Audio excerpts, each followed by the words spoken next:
আমার কাছে টাকা নেই, তাই আমি মার্কেটিং করতে পারবো না, আমি আমার প্রোডাক্ট সেল দিতে পারবো না। এইটা হচ্ছে একদম ভুল একটা কনসেপ্ট।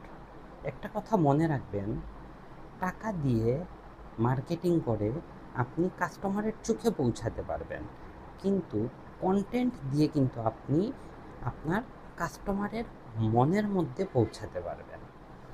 সো টাকা না থাকলেও মার্কেটিং করুন। আপনার হাতে মোবাইল আছে, আপনি সেই মোবাইল দিয়ে ভিডিও তৈরি করুন, কন্টেন্ট লিখুন। এইগুলোর মাধ্যমে আপনি আপনার কাস্টমারের মনের মধ্যে পৌঁছে যান। যারা বলে টাকা নাই তাই আমি উম, ব্যবসায়ী বা উদ্যোক্তা হতে পারবো না, এরা আসলে অজুহাত তৈরি করে। কিন্তু একজন সঠিক উদ্যোক্তা এবং যার মন মানসিকতা ভালো যে আমি উদ্যোক্তা হবই হব, তাকে কোনো কিছুই আটকাতে পারে না। সে তার মোবাইল দিয়ে হলেও এগিয়ে যেতে পারে। সো আপনি চিন্তা করুন আপনি কোন দলে।